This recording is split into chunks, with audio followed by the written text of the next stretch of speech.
welcome to Illuminate Property. In the past week, I've been inundated with phone calls and emails from various people who want to get started in investing in property. However, just feel like they don't have the tools or the skills to actually embark on that journey. So what I've put together today is just 10 simple tips that I believe you can apply if you're wanting to get started into property. And these tips are going to save you a lot of heartache, a lot of mistakes that could potentially be made. So I hope they're of great benefit to you. And for those of you that are out there who are already property investors, it may be just a great reflection and review to see if you are actually following some of these steps when you're making your property purchase. So how do I get started in property investing? Well, the most critical point of getting started is actually setting yourself a goal and setting yourself a goal that you can achieve. So what I encourage everyone to do is start with the end in mind. What is it that you want to achieve and over what time frame? So set yourself a yearly goal, set yourself 5 yearly goals. You should also have personal goals and family goals, but set yourself a property goal with a deadline so that you can actually see after that period of time if you've achieved it. Your next thing then is to determine a strategy that's going to work for you. Now, you may have heard me speak many times, and I talk about different strategies for different markets. I also talk about different strategies depending on what your need is. You see, at certain times in our life, we're going to be predominantly focused on cash flow. And if we're predominantly focused on cash flow, we need to look at different strategies that are going to give us cash flow. At other times in our life, cash flow isn't going to be such an issue, but capital growth or creating long-term wealth is going to be a lot more important. So I'm going to show you the different strategies that you can apply if you're after these things. So let's look at cash flow, for example. If you're after cash flow, you might look at these strategies. You might look at a flip, you might look at options, reno and sell, house and land packages, developing, rejuvenation, subdivision and sell. And for those of you that are more interested in long-term wealth or capital growth, you may focus on a buy and hold strategy, a reno and hold strategy, reno subdivide and hold, reno subdivide build and hold, unit developments and off the plan. So you can see it's really important that you do distinguish what exactly it is that you're after, capital growth and cash flow. For myself personally, I swap between the two. So I'm always after cash flow and always after capital growth, and we swap our strategies depending on where we're at. The next thing I would encourage you all to do is to go and speak to a broker. Now, one of the things that I encourage you also to do is to have a dream team. And a dream team is the people in your team that are specialists in their fields. They're people who know more than you on a specific topic. And a broker can be in your dream team, and I encourage you to have a broker on your team.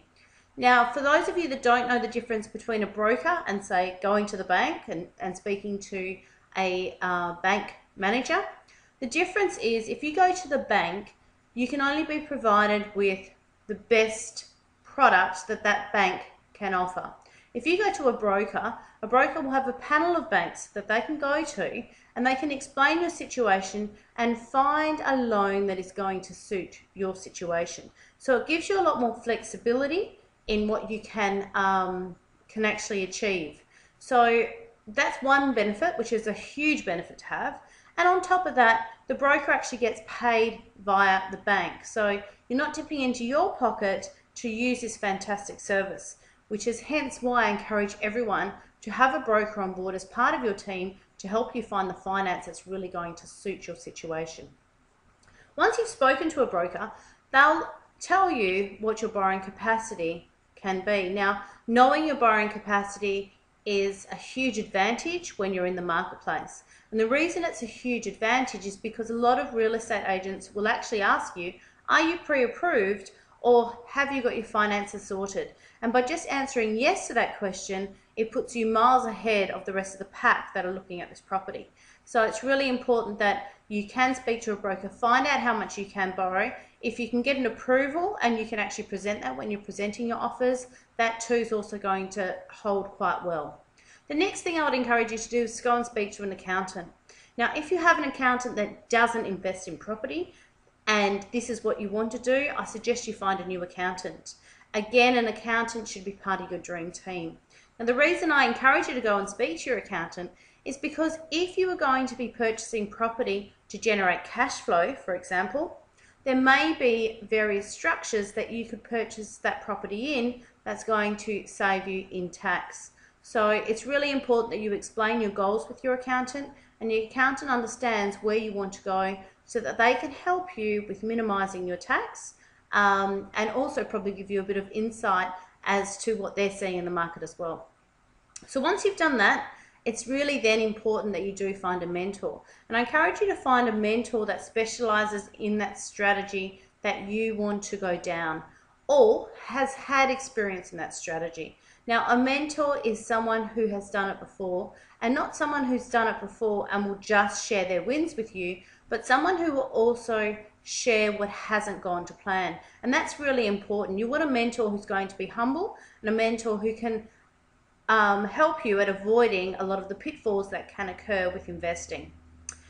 So once you've met your mentor and you've educated yourself via reading magazines, going onto the internet, getting as much information as you can about this strategy, it's then really important to narrow down your search into suburbs that actually suit this strategy. And I encourage everyone to have 5 suburbs that they focus on that you know inside and out. And in order to do that, you actually have to get into your car and you have to drive the streets and have a look at different properties, so that you know with your eyes closed what an average 3x2 sells for in the area and what an average 4x2 sells in the area. And once you have that intuition, when you see those great deals, you'll know straight away that it's a great deal. So it's really important that you do get to understand these suburbs inside and out. I actually go into the delis, I speak to people who live in the area, I speak to agents in the area as well to get a very good understanding of that suburb. The next thing that you need to do is to actually run the numbers. So you need to ensure that you've factored in all the costs that can occur with that strategy. And then it's just down to the numbers. At the end of the day, rule number 1 of investing is don't lose any money. And rule number 2 is don't forget rule number 1. So we need to be really clear that we've factored in every single cost that can be associated with that strategy. Now, this is where I find a lot of people actually then get paralysis analysis and they totally freeze. And the reason they freeze is because they're actually scared of now putting in an offer. Now, if you've done all of this hard work, putting in an offer in theory should be the easiest thing. I'm just going to give you a tip to hopefully overcome that if that is something that you're fighting with right now. Start filling in blank offer and acceptances and put them up around your offers so that you can see all different types of offers everywhere. It's going to get you into the habit of writing it. It's going to get you more comfortable with writing up offers. And then obviously the next step is that you actually do put in these offers. Now, if the numbers work, you've got nothing to lose by putting in the offer. Always ensure though, if you can, that you have an out clause. So a clause that can enable you to get out of the contract if, for whatever reason, the numbers don't stack up, or on further inspection it's not going to work. So just be mindful of that. But you need to put in your offers. The other thing I encourage you to do is actually to belong to a networking group or a property group. And the reason that's so important is because our net worth is a direct reflection of our network. The people you surround yourself are going to inspire you, motivate you, and encourage you to achieve your dreams. So it's really important that you do speak to people who are doing what you want to do and who are going to encourage you to do more of it. And number 10 is, of course, have fun. Because let's face it, if it's not fun, we're not going to be doing it for very long. So just keep that in mind. So I hope that's been a great help for those of you that are sitting there who can see that the property market in certain areas is taking off and want to take advantage of that. I hope it's been of great help for you. And, you know, to all your success, make sure you have your passion, make sure you take action. For more information about how you can create wealth through property investing, subscribe to my YouTube channel or visit my website at www.illuminateproperty.com.au. Property investing is the easiest and safest way to build long-term wealth. Anyone can do it, and there are always fantastic opportunities no matter what is happening in the market. If you want to find out more or start on your journey to wealth creation, then click the link in the description below and join me on a lifetime of wealth through property.